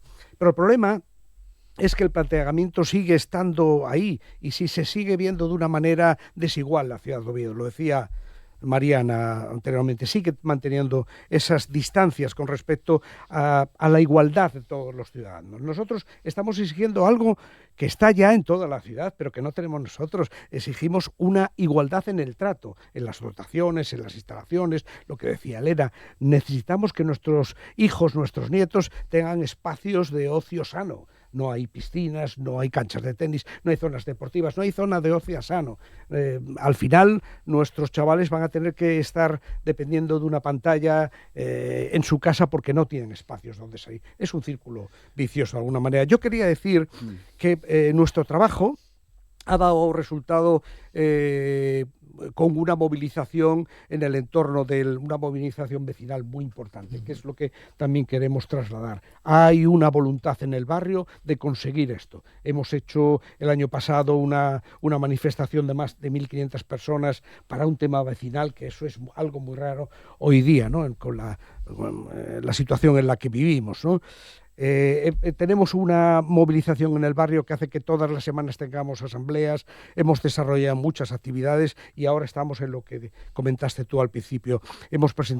Vamos a presentar una iniciativa popular municipal, algo inédito en Oviedo y en muchos ayuntamientos, no existe como tal, ¿no? Nos la han paralizado por temas burocráticos que creemos que también tienen otra finalidad, pero el caso es que la vamos a desarrollar y vamos a conseguir que antes de las próximas elecciones se ponga en la mesa de un pleno del ayuntamiento la discusión sobre cuándo y cómo va a ser ese parque. Vamos a hablar de ese tema, de la iniciativa popular municipal. Venga, cualquiera de los cuatro, no tenemos por qué mantener un orden, intervenís cuando queráis. Elena, por ejemplo, propongo, pero da igual, cualquiera de los cuatro. La iniciativa popular municipal, ¿cómo lo tenéis planteado? Bueno, la iniciativa municipal, que como estáis comentando es algo novedoso, al igual que en las iniciativas que tienen que ver con las demandas estatales, se trata de recoger un número determinado de firmas que obligue a la Administración a tomar una decisión sobre el tema que se demanda. En este caso, lo que nosotros buscamos y planteamos es que desde el Ayuntamiento tengan que aceptar la idea, debatir la creación de ese parque. Para eso necesitamos una recogida de firmas, que en nuestro caso sería el 10% del censo. Entendemos que en el entorno de unas 20.000 firmas de ciudadanos, que estamos seguros de que somos capaces de conseguirlas tanto en una recogida física como a través de medios electrónicos. El problema es que parece que ahora la Administración, el Ayuntamiento en este caso, pues pretende paralizar un poco, dilatar el proceso, alegando una falta de desarrollo de la reglamentación para esa recogida de firmas, cuando ya teníamos más de 1.000 y pico de esas firmas recogidas, y la contestación que nos dan no nos parece satisfactoria. La recogida de firmas electrónica no requiere de grandes datos, y estos ahora vienen a pedirnos como que complementemos más el tema. En definitiva, nos da la sensación de que se trata de una actitud dilatoria. Vale, vamos a ponerlo claro. La idea es que vosotros ya lleváis una temporadina recogiendo firmas, el ayuntamiento os advierte de que quizás no se estén cumpliendo todos los preceptos legales para que esas firmas sirvan de forma fehaciente para vuestra reclamación. Sí. Claro, no es lo mismo que cualquiera firme un papelín a que digas, oye, dame tu DNI, dame tus nombres y apellidos, y hay que hacerlo de una forma legal, porque estamos apostando por una figura que se recoge legalmente, como es la iniciativa popular municipal. Cuando se le planteó al ayuntamiento el que se iba a hacer esta recogida municipal, no había antecedentes de que esto se haya hecho, por lo tanto no se sabía cómo se iba a hacer. Hubo varios encuentros con personal del ayuntamiento donde se fue determinando qué se recogería, y bueno, pues nosotros dijimos lo que es el nombre, el DNI, y pusimos el código postal un poco por el tema de centrarnos en Oviedo, porque tiene que ser personas empadronadas en Oviedo. Y eso se habló con los representantes del ayuntamiento y se quedó en ello. Cuando hemos vuelto a hablar, por eso se lanzó ya la iniciativa, hicimos una presentación de ella y nos pusimos a recoger firmas con ese formato que teníamos. Cuando hemos vuelto al ayuntamiento, porque había que acabar de matizar cómo era el tema de la recogida de la firma electrónica, y presentamos la hoja, es cuando ahí nos añadieron otro dato, que era el de la fecha de nacimiento. Claro, eso nos ha parado, porque en principio no sabemos si todo lo que hemos recogido, las 1.200 firmas que hay recogidas, van a ser válidas, que ha sido en menos de 15 días, es decir, que ha sido un esfuerzo grande en el barrio de volcarnos en ello, si eso se va a admitir o no. Eso por un lado. Y luego, pues estamos esperando a que se apruebe y nos lo den por escrito, porque no nos podemos arriesgar a recoger otras firmas y que nos las corten. ¿Y cuánto tiempo lleváis así? ¿Cuánto tiempo lleváis esperando a que os den una solución administrativa, burocrática, de cómo tenéis que recoger las firmas? Esto se paralizó hacia el día 22 de marzo, es decir, reciente, pero esperamos que no transcurra más de una semana. Yo quería decir una cosa, porque ayer en el debate de la SER se decía sobre la dificultad de arbitrar en estos temas legales, ¿no? Quiero decir que el Reglamento de Participación Ciudadana, que contempla en el artículo 13 la iniciativa popular municipal, es de 2005. Es decir, no se ha desarrollado desde entonces. Han esperado a que haya alguien, como el movimiento vecinal de la Tenderina, como nosotros, que quiera desarrollarlo para decir, no, pero hay que hacer esto y necesitamos lo otro, ¿no? 2005. Lleva más de 20 años sin desarrollar, ya han tenido tiempo de hacerlo, ¿no? Y ahora nos ponen estas trabas, ¿no? Esperamos, sinceramente, que esas firmas recogidas se contemplen como veraces, como reales, ¿no? Y esperamos que a la mayor prontitud podamos reiniciar de nuevo el tema, porque si no entenderemos que este parón tiene otro contenido que no es el burocrático, es quizás más político, es parar este movimiento, que ellos saben que va a salir adelante.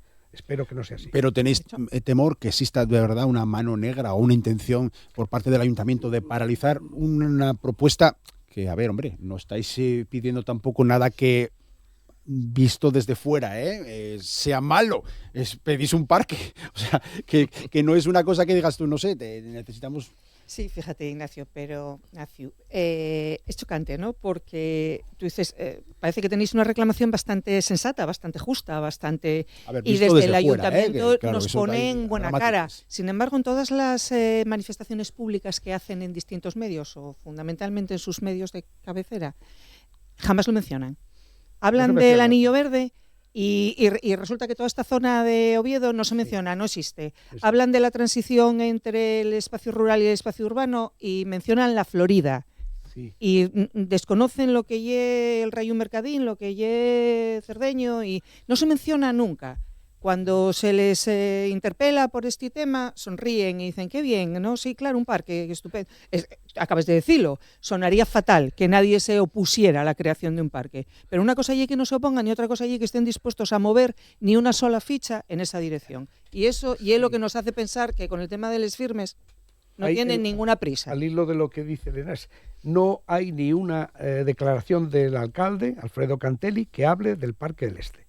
Y llevamos... Lo evitan, 4 años. Evitan mencionarlo. Y además tenemos que recordar que hay un pleno municipal de febrero del 25 en el cual de manera unánime, nosotros vamos a muchos plenos, ¿no? Metimos una interpelación de este tipo y de manera unánime en el pleno de febrero del 25 se dice que es necesario la creación de un gran parque en el Este de Oviedo, exclusivamente. No se ha vuelto a hablar. El alcalde no cita nunca esta cuestión y cita, como dice Elena, cita constantemente la ampliación de la Florida, del Pura Tomás. No solamente eso, no es que haya un problema que veamos que nos quieren tapar, pero desde luego no están por la labor de potenciarlo, ¿eh? Incluso en alguna de las manifestaciones del señor Cantelli ha dicho cosas del estilo de pero bueno, estos vecinos ¿qué más quieren? Ya les hemos hecho un parquecito lineal ahí y les arreglamos el Palacio de los Deportes, es que invertimos más que nadie en Mentanielles. Hombre, pues no, mire, usted conoce poco el terreno o nos quiere plantear un escenario falso. Eso no es eso lo que nosotros estamos reclamando. Queremos que nos incluyan alguna partida presupuestaria, que veamos algo en los presupuestos del ayuntamiento que digan, sí, efectivamente, el señor Cantelli y su corporación miran para esa zona de la ciudad. Una partidina pequeña. Mariana, sí. No, que yo sigo creyendo que es una cuestión clasista completamente. Clasista y de segregación, como decía Suso. Y además... de una falta clara de voluntad política. Ellos no bajan por allí, ¿no? Los políticos del ayuntamiento, del actual consistorio, no bajan por el barrio, no han bajado a ver los derribos, no han bajado a ver cómo había empezado a moverse algo. No están, allí no están, no saben ni que existe esto. La Tenderina, ahora veníamos hablando en el coche, que es la calle más larga de Oviedo y la más plana, resulta que es la entrada del Camino de Santiago. Yo ahora veo pasar por delante de mi casa a peregrinos por la zona más degradada. No tenían ni idea. Y esos peregrinos cuando entran por allí solo están viendo el margen izquierdo de la Tenderina, que es una serie de praos con un muro de piedra y todos los hartos, como decían en mi pueblo cuando era pequeña, de vallas publicitarias cayendo, y luego lo de las vallas publicitarias, que es como si fuera un polígono industrial. Sí. Y así es como se entra a Oviedo por esa zona que ya no es una carretera, ya es una calle. Entonces allí hay un componente clasista claramente. Y luego es verdad que igual hay un problema, que eso lo explicarán mejor ellos que yo, de la pertenencia de esas tierras, ¿no? Suso, lo que hablábamos de esos praos famosos, pero que con voluntad política eso se arregla. ¿Cómo y eso? A ver, contáis un poquitín. Sí, cuando aprobaron en el Pleno el que se hiciese un parque de transfusión, pero es una cosa muy compleja, que lo dijeron ayer en la SER otra vez. Es una cosa muy compleja porque hay muchos propietarios, ¿no? Allí hay muchas zonas verdes que son propiedades de personas individuales. Entonces, ha habido constructoras que se han ido haciendo con partes del terreno y por eso hay casas abandonadas, porque no se ha desarrollado el plan y se han dejado caer, ¿eh? Y hay otras zonas que son de propietarios. Claro, ese es el problema con el que se encuentran y ahí se necesita una intervención política para solucionar ese tema, porque la constructora no tiene toda la posibilidad de hacerse con aquello para poder urbanizar. Porque estamos hablando de una zona, la zona baja de Uvieu, que tendría alrededor de ¿qué? 20.000, 25.000 vecinos censados. ¿Cuántos sois más o menos? Más de 27.000. Más de 27.000. Más de 27.000, depende hasta dónde te extiendas. Estamos hablando de la zona central del distrito este. Si nos tendemos hacia Coyoto, más de 30.000 vecinos, sí. Por supuesto. Lo que comentaba Maribel es que, por centrar un poco lo de la propiedad, hubo hay dos planes especiales aprobados por el Ayuntamiento también en el año 2003-2005, hace más de 20 años, que no se han desarrollado. Miento, se iniciaron, expulsaron a un montón de familias, más de 80 familias, rompiendo esa transición que decía Maribel del espacio rural y urbano. Se quedó en las casas abandonadas, aquellas casas que son una zona degradada y de suciedad, y no se llevaron a cabo los planes especiales. Pero sigue habiendo una propiedad por parte de grandes constructoras asturianas, por un lado el Rayo Mercadín que está en Los Álamos Comansa, y por el otro lado Fercavia en Tenderina, ¿no?, que no desarrollan su plan acordado con el Ayuntamiento. Tenemos que decir también que hay muchas maneras de desarrollar estos planes. Por ejemplo, el plan que desarrolló el Gran Parque de los Pericones en Gijón, que es el mayor parque urbano de Asturias, 375.000 metros cuadrados en la ciudad, empezó comprándose 40.000 metros por parte del Ayuntamiento de Marcelo Palacios en el año 85. Los diferentes ayuntamientos siguieron permutando, comprando, hasta llegar a 375.000 metros. Si hay voluntad política, como decía también Mariana y demás, el Ayuntamiento tiene que tener un papel y tiene que decir: aquí tenemos que hacer esto porque es necesario para los vecinos, ¿no? 30 segundinos menos para que nos contéis cuáles van a ser los siguientes pasos que tenéis previsto dar con esta reivindicación. Venga, cualquiera de los cuatro. Pues vamos a continuar, por supuesto, dando la murga para conseguir esas 20.000 firmas, de manera que podamos plantear en el Ayuntamiento una cuestión de una votación, pero además vamos a continuar difundiendo a nuestros conciudadanos la necesidad de ese parque, porque nuestros vecinos inmediatos lo tienen muy claro. Pero ahora hace falta que el resto de los vecinos de Oviedo también asuman que Oviedo somos todos. Antes de que acabe, decir que el objetivo inmediato ahora mismo es una gran manifestación que vamos a convocar para el día 9 de mayo en el mismo recorrido que hicimos prácticamente la anterior, y que esta esperemos que sea todavía mucho más contundente. Invitamos a todos a que se sumen. 9 de mayo, esa movilización que convoca el colectivo ciudadano Distrito Este por la consecución de un gran parque en esa zona este de Ubieu. Suso Cañas, Maribel Ruiz, Mariana Díaz, Elena García Peláez, muchísimas gracias a los cuatro. Muchas gracias a ti por invitarnos.